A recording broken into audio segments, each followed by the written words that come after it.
मैं स्वाति यादव आप सभी लोगों का आपके YouTube channel biology with Aarti Yadav में स्वागत करती हूँ। आई होप आप सभी लोग बहुत ही अच्छे होंगे, साथ ही साथ आपकी पढ़ाई भी बहुत अच्छी चल रही होगी। सबसे पहले आप सभी लोगों का मेरा प्यार भरा नमस्कार और आशा करती हूँ कि आपकी पढ़ाई भी बहुत अच्छे से चल रही होगी। और मैं आज जो टॉपिक पढ़ाएंगे वो केमिस्ट्री का वेरी वेरी इंपॉर्टेंट टॉपिक है, जिससे आपके एक क्वेश्चन जरूर बनता है। आज का जो हमारा टॉपिक है वो एसिड है। ठीक है, आज हम एसिड के बारे में पढ़ेंगे। एसिड से जो भी क्वेश्चन बनेंगे वो हम आपको समझाने की कोशिश करेंगे और अच्छे से अच्छे आपको समझाएंगे, जिससे कि आपका कोई भी क्वेश्चन इस टॉपिक से गलत ना हो। ठीक है, तो आज का हमारा टॉपिक है एसिड। एसिड के बारे में हम समझेंगे। एसिड के बारे में सबसे पहले किसने बताया था, एसिड की उत्पत्ति कहाँ से हुई है और एसिड के प्रकार क्या होते हैं, इन सभी के बारे में हम जानेंगे।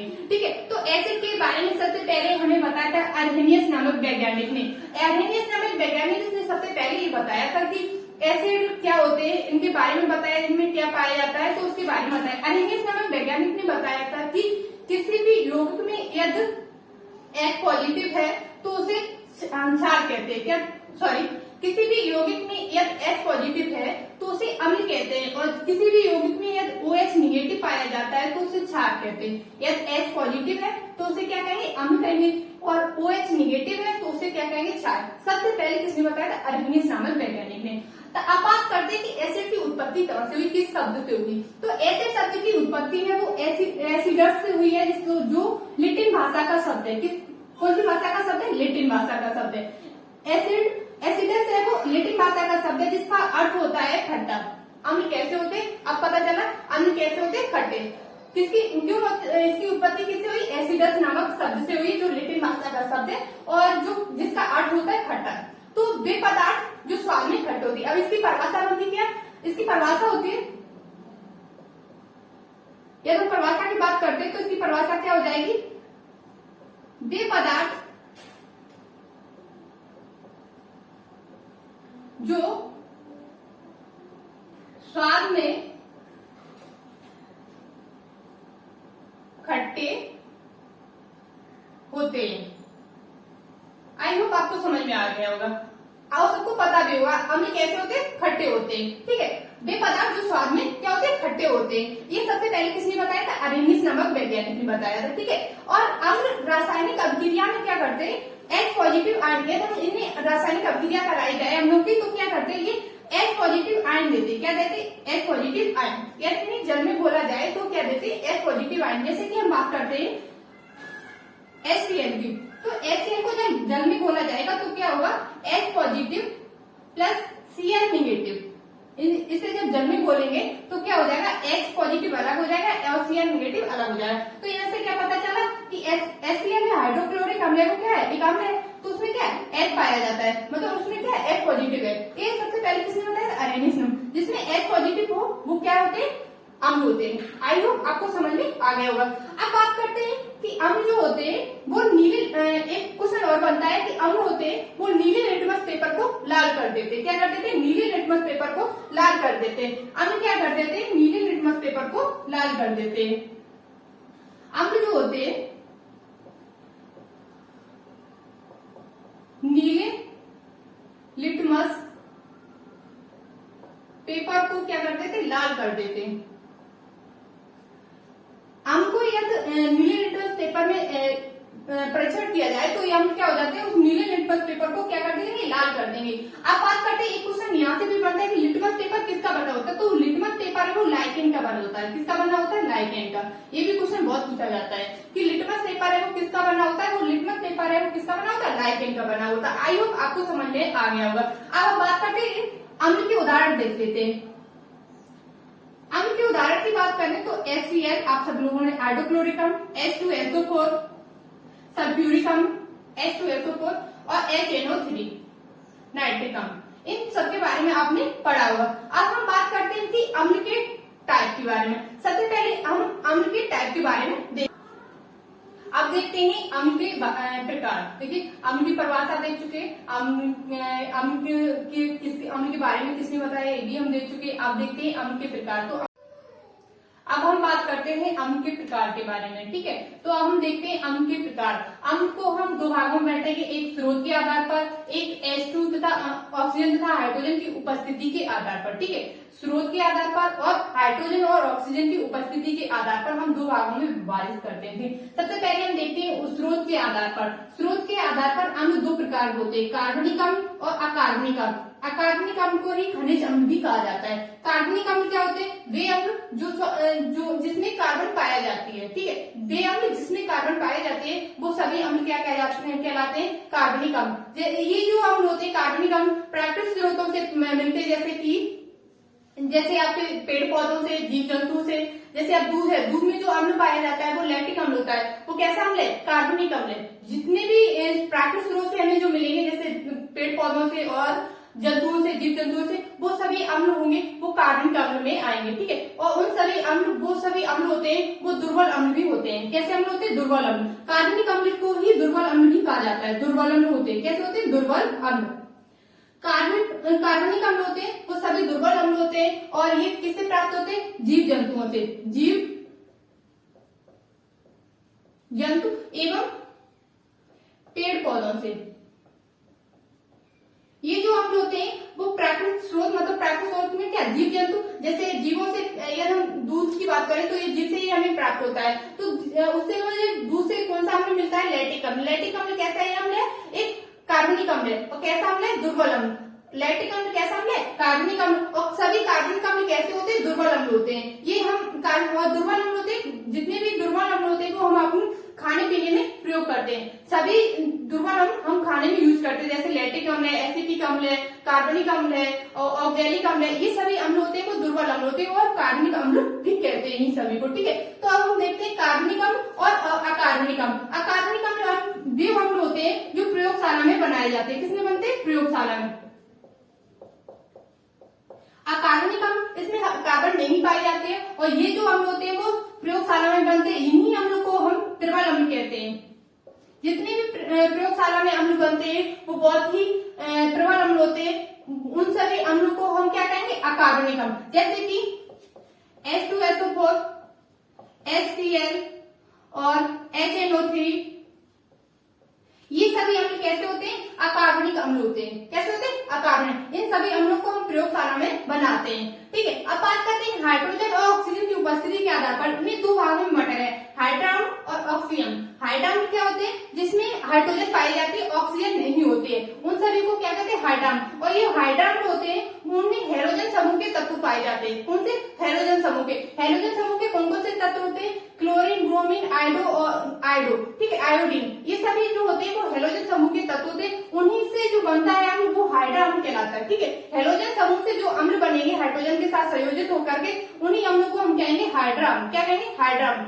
हैलोजन समूह के जो समूह के तत्व और हाइड्रोजन से मिलकर जो अम्ल बनेगा वो क्या कहलाएगा? हाइड्रा अम्ल। ऑक्सीजन अम्ल क्या होते हैं? जिनमें ऑक्सीजन पाई जाती है और हाइड्रोजन पाई जाती है, उन्हें हम क्या कहते हैं? ऑक्सीजन। जैसे कि H3PO4 और HNO3 और SO4 भी आ जाएगा, ठीक है। आई होप आपको समझ में आ गया होगा। अब हम बात करते हैं कि कार्बनिक अम्ल पे फिर आते हैं। कार्बनिक अम्ल क्या होते हैं? कार्बनिक अम्ल के बारे में पढ़ चुके हैं, तो कार्बनिक अम्ल के हम उदाहरण देखें। सेट्रिक अम्ल, एसिटिक अम्ल और फॉर्मिक अम्ल और लैक्टिक अम्ल, ठीक है। अब सेट्रिक अम्ल किसमें पाया जाता है? नींबू और संतरे में। ये बहुत पूछा जाता है कि नींबू और संतरे में कौन सा अम्ल पाया जाता है। तो नींबू और संतरे में जो अम्ल पाया जाता है वो क्या होता है? सेट्रिक अम्ल, नींबू और संतरे में, ठीक है। एसिटिक अम्ल की बात करते हैं तो ये किसमें पाया जाता है? सिरका में। सिरका में कौन सा अम्ल पाया जाता है? ये भी बहुत ज्यादा पूछा जाता है, तो कौन सा होता है? एसिटिक अम्ल। अब फॉर्मिक अम्ल की बात करते हैं तो ये पाया जाता है मधुमक्खी और चींटी में। किसमें पाया जाता है? चींटी में। मधुमक्खी और चींटी में कौन सा अम्ल पाया जाता है? फॉर्मिक अम्ल। लैक्टिक अम्ल की बात करते हैं तो ये पाया जाता है दूध और दही में। आई होप आपको समझ में आ गया होगा। अब इसके और भी उदाहरण है वो देखते हैं। ये सब हम कर रहे हैं, ठीक है। आप लोग इससे नोट डाउन जरूर करते रहे, क्योंकि इससे बहुत सारे क्वेश्चन पूछे जाते हैं, आपको नोट भी करना है। ऐसा नहीं कि वीडियो देख लो और नोटबुक पे नोट डाउन ना करें। जब तक आप खुद से नहीं लिखेंगे तब तक वो आपको अच्छे से समझ में नहीं आएगा। सबसे पहले आपको क्या करना होगा? जितनी भी जो भी हम चीज बता रहे हैं उसे अपनी नोटबुक में लिखना जरूर है, ठीक है। अब हम बात करते हैं एस्कॉर्बिक अम्ल की। एस्कॉर्बिक अम्ल और आपका बचता है यूरिक अम्ल,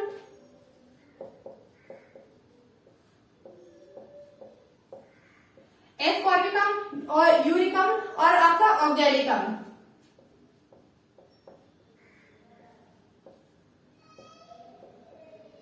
ऑक्जेलिक अम्ल। अब बात करते हैं ऑक्जेलिक अम्ल किसमें पाया जाता है, तो ये पाया जाता है आपका टमाटर, किसमें पाया जाता है, टमाटर में। ऑक्जेलिक अम्ल आपका पाया जाता है टमाटर और पालक में, किसमें, टमाटर और पालक में। और यूरिक अम्ल आपका मूत्र में पाया जाता है, किसमें, मूत्र, यूरिया में, ठीक है, यूरिक अम्ल। और एस्कॉर्बिक अम्ल की बात करते हैं तो ये पाया जाता है आंवला में, किसमें, आंवला में। आंवला में कौन सा अम्ल पाया जाता है, एस्कॉर्बिक अम्ल। यूरिक अम्ल किसमें पाया जाता है, मूत्र में, ये भी बहुत ज्यादा पूछा जाता है, यूरिक अम्ल किसमें पाया जाता है, मूत्र में। ऑक्जेलिक अम्ल किसमें पाया जाता है, तो वो आपका टमाटर और पालक में पाया जाता है। अब बात करते हैं ऑक्जेलिक अम्ल का प्रयोग किसमें किया, एक इससे और क्वेश्चन बनता है, ऑक्जेलिक जो अम्ल है इसका उपयोग जंग से लगे हुए धब्बे को मिटाने में, मतलब साफ करने, या किसी कपड़े का जंग लग गई हो उसे साफ करने में ऑक्जेलिक अम्ल का प्रयोग किया जाता है। ऑक्जेलिक अम्ल का प्रयोग किसमें किया जाता है, यदि किसी कपड़े में जंग लग जाए तो उसे साफ करने में ऑक्जेलिक अम्ल का प्रयोग किया जाता है। आई होप आपको समझ में आ गया होगा। अब बात करते हैं इससे अम्ल से और जो इम्पोर्टेंट पॉइंट बनेंगे उसके बारे में, ठीक है। तो हम बात करेंगे कि अम्ल जब धातु से क्रिया करते हैं तो क्या बनता है, अम्ल जब धातु से क्रिया करेंगे तो क्या बनेगा। अब बात करते हैं अम्ल से जो इम्पोर्टेंट पॉइंट बनते हैं वो बात करेंगे, ठीक है। तो अम्ल से पहले इम्पोर्टेंट पॉइंट बन रहे हैं और उनके बारे में देखिए। इससे पहले भी जो मैंने बताया वो भी बहुत इंपॉर्टेंट है, आपको सभी नोट डाउन करने हैं अच्छे से, ठीक है। अब हम बात करते हैं इसका नोट नंबर 1 कि अम्ल जब धातु से क्रिया करते हैं तो H2 तथा लब्ध बनता है। अम्ल जब धातु से क्रिया करेंगे तो हाइड्रोजन गैस तथा लब्ध बनाते हैं। अब बात करते हैं जैसे कि HCl प्लस एक धातु ले लें मैग्नीशियम, जब क्रिया करेंगे तो क्या बनेगा, MgCl प्लस की H2, ठीक है, MgCl प्लस H2, ठीक है। जब अम्ल है धातु से क्रिया करेंगे तो क्या बनेगा, MgCl2 प्लस H2 गैस निकलेगी, ठीक है। तो अम्ल, ये पूछा जाता है कि अम्ल जब धातु से क्रिया करते हैं तो क्या बनता है, तो अम्ल जब धातु से क्रिया करेंगे तो लब्ध तथा हाइड्रोजन गैस निकलती है। ये क्वेश्चन पूछा जाता है, नहीं तो बहुत सारे आप नोट बुक पढ़े होंगे, उसमें क्वेश्चन आंसर में देखना कि ये क्वेश्चन आपको मिलेगा कि जब अम्ल धातु से क्रिया करेंगे तो क्या बनेगा। तो अम्ल जब धातु से क्रिया करेंगे तो लब्ध तथा हाइड्रोजन गैस, ये क्रिया भी पूछी जाती है, कहीं क्रिया दे देंगे और इधर पूछ लेंगे क्या बनेगा, ठीक है। आई होप आपको समझ में आया। नेक्स्ट पॉइंट देखते हैं कि अम्ल जब क्षार के साथ क्रिया करते हैं तो लब्ध तथा जल बनता है। अम्ल जब, ये सबको पता भी होगा, ज्यादातर ये बच्चों को पता होता है, ये पॉइंट है वो कम पता होता है, ये पता होता है। अम्ल जब क्षार के साथ क्रिया करते हैं तो लब्ध तथा जल बनता है। इसी को क्रिया को उदासीनीकरण क्रिया भी कहते हैं। इस क्रिया को क्या कहते हैं, उदासीनीकरण। अम्ल जब क्षार के साथ क्रिया करते हैं तो देखते हैं अम्ल HCl plus KNO3 KOH equal आपका बनेगा KCl प्लस H2O, लब्ध, KCl क्या है, एक लब्ध है, और H2O क्या है, एक जल है, ठीक है। तो अम्ल जब क्षार के साथ क्रिया करेंगे तो क्या बनेगा, लब्ध तथा जल बनता है। और अब देखते हैं कि नेक्स्ट पॉइंट हमारा क्या है कि सभी ऑक्साइडों की प्रकृति है वो अम्लीय होती है। धातु के सभी ऑक्साइड, एक मिनट, धातुओं के सभी ऑक्साइडों की प्रकृति, अधातु, देखिए सभी अधातुओं की ऑक्साइड की प्रकृति, अधातु यहां पर आएगा, सभी अधातुओं के ऑक्साइडों की जो प्रकृति होगी, सभी अधातुओं के ऑक्साइडों की जो प्रकृति होगी वो अम्लीय होगी। अब बात करते हैं जैसे कि SO2 पूछा जाता है अम्लीय है क्षारीय, SO2 गैस है वो अम्लीय क्षारीय, तो कैसी होगी, अम्लीय। सभी ऑक्साइड, जितने भी अधातु उनके ऑक्साइडों की जो प्रकृति होगी वो कैसी होती है, अम्लीय होती है। और सभी धातुओं की, जितने भी धातु हैं उनके ऑक्साइडों की प्रकृति पूछी जाए तो वो कैसी होती है, क्षारीय होती है। अब हम बात करते हैं कि सभी अधातुओं की ऑक्साइडों की जो प्रकृति हुई, सभी की अधातु है उनकी ऑक्साइडों की प्रकृति कैसी होती है, अम्लीय होती है। SO2, NO2, CO2 और CO, ये सभी गैसें हैं वो कैसी होती है, अम्लीय। बहुत ज्यादा पूछा जाता है CO2 कैसी है, CO2 गैस है वो अम्लीय होती है, क्षारीय होती है, लवणीय होती है, इनमें से कोई तो ये CO2 गैस होती है वो कैसी होती है, अम्लीय। ये पूछा भी जाता है बहुत ज्यादा। NO2 कैसी है, अम्लीय गैस है। SO2 कैसी गैस है, अम्लीय गैस है। अब बात करते हैं सभी जो धातु होते हैं, धातुओं के ऑक्साइड पूछे जाए कि धातुओं के ऑक्साइड कैसे होते हैं, तो धातुओं के जो ऑक्साइड होते हैं, धातुओं के ऑक्साइड होते हैं, धातुओं के ऑक्साइडों की जो प्रकृति होती है वो कैसी होती है, क्षारीय होती है। धातुओं की ऑक्साइडों की प्रकृति क्षारीय होती है और अम्लों की ऑक्साइडों की प्रकृति कैसी होती है, अम्लीय होती है। अब ऐसे ये आपको याद न रहे तो आ से अधातु और आ से अम्ल, ठीक है। अधातु की पूछी जाए, अधातु की जो ऑक्साइड की प्रकृति वो कैसी होती है, अम्लीय होती है। और धातु की ऑक्साइड की प्रकृति कैसी होती है, क्षारीय होती है। अधातु की पूछे जाए तो कैसी होती है, अम्लीय, और धातु की पूछे जाए ऑक्साइड प्रकृति कैसी होती है, तो क्षारीय होती है। आई होप आपको समझ में आ गया होगा। आई होप आपको ये सभी अच्छे से नोट डाउन भी कर लेना, ठीक है। अब बात करते हैं कि सल्फ्यूरिक अम्ल से जितने भी इंपोर्टेंट पॉइंट बनेंगे वो देखेंगे, ठीक है। सल्फ्यूरिक अम्ल से बहुत ज्यादा क्वेश्चन बनते हैं, बहुत ज्यादा इंपोर्टेंट, और क्वेश्चन के साथ साथ बहुत अच्छे इससे पॉइंट भी बनते हैं, ठीक है, जो पूछे भी जाते हैं, ठीक है। सल्फ्यूरिक अम्ल से क्या बनते हैं पॉइंट वो देखते हैं। सल्फ्यूरिक अम्ल ये बहुत ही प्रबल अम्ल है। कैसा, अत्यंत प्रबल अम्ल है। ये प्रबल अम्ल है। कैसा अम्ल है, प्रबल अम्ल। और इसका जो पीएच मान होता है वो होता है, इसका पीएच मान भी पूछा जाता है। इसका पीएच मान 0 से लेके 1.5 के बीच में होता है। इसका पीएच मान कितना होता है, 0 से लेके 1.5 तक होता है, ठीक है।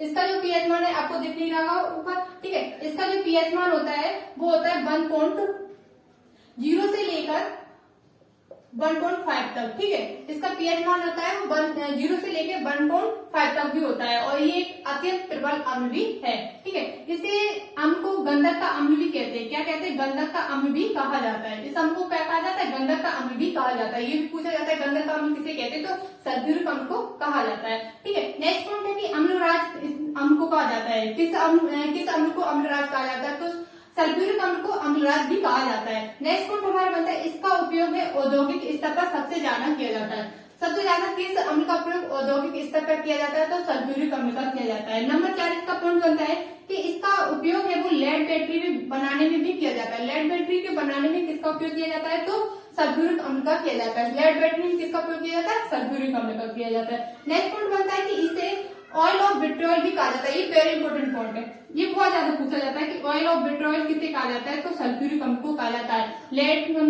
बैटरी में किसका उपयोग किया जाता है, तो किसका किया जाता है, सल्फ्यूरिक अम्ल का किया जाता है। अम्लराज किसे कहते हैं, तो किसे कहते हैं, सल्फ्यूरिक अम्ल को कहते हैं। गंधक का अम्ल किसे कहते हैं, तो किसे कहते हैं, सल्फ्यूरिक अम्ल को कहते हैं, ठीक है। आई होप आपको समझ में आ गया। और ये भी पूछा जाता है कि ताजमहल का पीला रंग किसके कारण हो रहा है, तो ताजमहल का जो पीला रंग है वो सल्फ्यूरिक अम्ल के कारण हो रहा है, ठीक है। और इसे मार्बल कैंसर भी कहा जाता है इस कारण, ठीक है, क्योंकि ताजमहल का जो पीला रंग है वो किसके कारण हो रहा है, सल्फ्यूरिक अम्ल के कारण, ठीक है। आई होप आपको समझ में आ गया। ये जितने भी पॉइंट पढ़ रहे हैं बहुत ज्यादा पूछे जाते हैं। सबसे ज्यादा पूछा जाता है ऑयल ऑफ विट्रियोल किसे कहा जाता है, तो ऑयल ऑफ विट्रियोल किसे कहा जाता है, सल्फ्यूरिक अम्ल को। और लेड बैटरी में किसका उपयोग किया जाता है, ये भी बहुत ज्यादा पूछा जाता है। तो लेड बैटरी में किसका उपयोग किया जाता है, सल्फ्यूरिक अम्ल का। और गंधक का अम्ल भी किसे कहा जाता है, सल्फ्यूरिक अम्ल का। आई होप आपको समझ में आ गया होगा। ये जो 3-4 पॉइंट है बहुत ही इंपॉर्टेंट है, बहुत ज्यादा पूछे जाते हैं, इससे बहुत ज्यादा क्वेश्चन आते भी हैं, ठीक है। आई होप आपको समझ में आ गया होगा। अब बात करते हैं एच और नाइट्रिक अम्ल के बारे में, ठीक है। अभी हमने देखा था सल्फ्यूरिक अम्ल, अब हम देखेंगे नाइट्रिक अम्ल से जो भी इंपॉर्टेंट पॉइंट बनेंगे वो देखते हैं। नाइट्रिक अम्ल यह एक कांच के साथ अभिक्रिया करता है। किसके साथ, कांच के साथ। इस कारण इसे कभी भी कांच के बर्तन में नहीं रखा जाता है। ये किससे क्रिया करता है, कांच से। पूछा जाएगा नाइट्रिक अम्ल कांच से क्रिया करता है कि नहीं करता है, तो ये कांच के साथ क्रिया करता है। इस कारण इसे कभी भी कांच के बर्तन में नहीं रखा जाता है, क्योंकि ये कांच से क्रिया कर लेता है। तो नेक्स्ट पॉइंट बात करते हैं, तो इसे किसमें रखता है, जो रखा जाता है वो रखा जाता है इसे प्रयोगशाला में सदैव तनु अवस्था में, मतलब पतले, कभी गाढ़ा नहीं, पतली अवस्था में एल्यूमिनियम तथा टिन के बर्तन में रखा जाता है। एल्यूमिनियम या टिन के बर्तन में इसे रखा जाता है, कभी भी कांच के बर्तन में नहीं रखा जाता है। प्रयोगशाला में सदैव इसे किसमें रखा जाता है, एल्यूमिनियम और टिन के बर्तन में रखा जाता है। ये बहुत ज्यादा पूछा जाता है कि नाइट्रिक अम्ल को किसमें रखा जाता है, किसके बर्तन में रखा जाता है, तो नाइट्रिक अम्ल को एल्यूमिनियम और टिन के बर्तन में रखा जाता है। नेक्स्ट बात करते हैं इसके उपयोग। इसके ज्यादातर उपयोग पूछे जाते हैं। एल्यूमिनियम वो नाइट्रिक अम्ल का जो उपयोग किया जाता है वो कांच की कटाई पर लिखाई में किया जाता है। आपने देखा होगा किसी भी कांच के बर्तन पर लिखाई या कटाई होती हुई देखी होगी, तो सभी में उसका जो लिखाई होती है वो किसके द्वारा होती है, वो नाइट्रिक अम्ल के द्वारा होती है। कांच की लिखाई या कटाई में किसका उपयोग किया जाता है? नाइट्रिक अम्ल का प्रयोग किया जाता है। नेक्स्ट बात करते हैं कि उर्वरकों के निर्माण में भी नाइट्रिक अम्ल का प्रयोग किया जाता है। ये भी पूछा जाता है उर्वरकों के निर्माण में किस अम्ल का प्रयोग किया जाता है? तो नाइट्रिक अम्ल का प्रयोग किया जाता है। अब बात करते हैं विस्फोटक के निर्माण में भी इसका उपयोग किया जाता है। TNT, TNG जैसे ट्राइनाइट्रोटाइलिन और ट्राइनाइट्रोग्लिसरीन के बनाने में भी नाइट्रिक अम्ल का प्रयोग किया जाता है। आई होप आपको समझ में आ गया होगा। देखिए क्या किस किस में इसका उपयोग होता है? कांच की कटाई और लिखाई में, ठीक है, और उर्वरकों के निर्माण में और विस्फोटक के निर्माण में भी इसका उपयोग किया जाता है। अब बात करते हैं ये 3 पॉइंट, एक पॉइंट आपको याद रखना है कि इसे किसके बर्तन में रखा जाता है? तो इसे एल्यूमिनियम और टिन के बर्तन में रखा जाता है और ये कभी भी कांच के बर्तन में नहीं रखा जाता है। आई होप आपको समझ में आ गया होगा। अब बात करेंगे HCl के बारे में। HCl के बारे में देखते हैं कि HCl के बारे में कौन कौन से पॉइंट बनते हैं। आई होप आपको समझ में आ गया होगा। अब हम बात करते हैं HCl के। हाइड्रोक्लोरिक अम्ल से कौन कौन से बॉन्ड बनते हैं? तो हाइड्रोक्लोरिक अम्ल का उपयोग कहाँ किया जाता है? देखिए हाइड्रोक्लोरिक अम्ल है वो क्या होता है? ये भोजन के पाचन में सहायक होता है। हमारी आमाशय में कौन सा अम्ल पाया जाता है? तो हाइड्रोक्लोरिक अम्ल पाया जाता है। कौन सा अम्ल होता है? हाइड्रोक्लोरिक अम्ल, ठीक है। और नेक्स्ट पॉइंट इससे बनता है कि इसका अन्य नाम क्या है? म्यूरेटिक अम्ल भी कहा जाता है। इससे ये पूछा जाता है म्यूरेटिक अम्ल किसका नाम है? तो HCl को ही म्यूरेटिक अम्ल भी कहा जाता है। पेट की एसिडिटी अम्लता का कारण भी HCl है। जब पेट में आमाशय में हाइड्रोक्लोरिक अम्ल की अधिकता हो जाती है तो उसे ही एसिडिटी कहते हैं, ठीक है। जब एसिडिटी बनती है तो हमें क्या करना चाहिए? क्षारी चीजें खानी चाहिए, जैसे मिल्क ऑफ मैग्नीशिया कहा जाता है, MgOH का प्रयोग करना चाहिए, ठीक है। जब हमारे पेट में एसिडिटी बहुत ज्यादा बने तो हमें क्षार का यूज करना चाहिए, ठीक है। जैसे कि जब क्षार और अम्ल मिल जाएंगे तो क्या बन जाएगा? लड्डू बन जाएगा। इसीलिए जब हमारे पेट में कोई भी पूछा भी जाता है कि पेट में जब एसिडिटी बने तो हमें किस चीज का उपयोग करना चाहिए? तो जब हमारे पेट में एसिडिटी बने तो हमें सारी चीजों का यूज करना चाहिए, ठीक है। अब नेक्स्ट पॉइंट बनता है कि इसे HCl से 3 पॉइंट बनेंगे।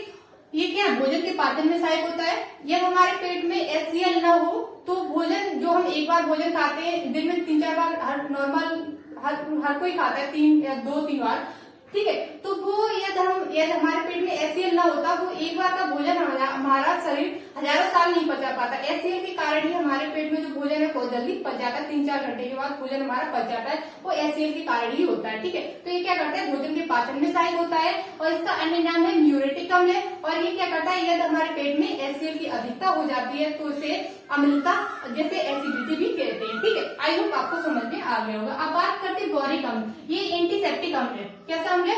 एंटीसेप्टिक अम्ल है। इतनी भी दवाइयां जैसे कि इसका उपयोग है वो किसमें किया जाता है? आई ड्रॉप में भी किया जाता है। घमौरी नाशक पाउडर आते हैं उसमें भी इसका उपयोग किया जाता है। ये बहुत ज्यादा पूछा जाता है कि घमौरी नाशक पाउडर में किसका उपयोग किया जाता है? तो घमौरी नाशक पाउडर में बोरिक अम्ल का प्रयोग किया जाता है और जितनी भी क्रीमें आती हैं इन सभी में बोरिक अम्ल का प्रयोग किया जाता है। आई ड्रॉप में भी बोरिक अम्ल का प्रयोग किया जाता है। आप देखना कि आई ड्रॉप कोई आंख का ड्रॉप लेना उसमें देखना बोरिक एसिड लिखा होगा, ठीक है। तो बोरिक एसिड का उपयोग कहाँ किया जाता है? आई ड्रॉप में और घमौरी नाशक पाउडर में किया जाता है। और एंटीसेप्टिक है, एक ऐसा अम्ल है एंटीसेप्टिक। ये भी पूछा जाता है निम्न में से कौन सा एंटीसेप्टिक अम्ल है? तो वो कौन सा होगा? बोरिक अम्ल है। और ये कैसा अम्ल है? दुर्बल अम्ल है। आई होप आपको समझ में आ गया होगा। आज का टॉपिक हमारा यही खत्म होता है। अब नेक्स्ट हम बात करेंगे क्षार के बारे में। तब तक के लिए आप सभी लोगों को धन्यवाद। Thank you. जय हिंद, जय भारत।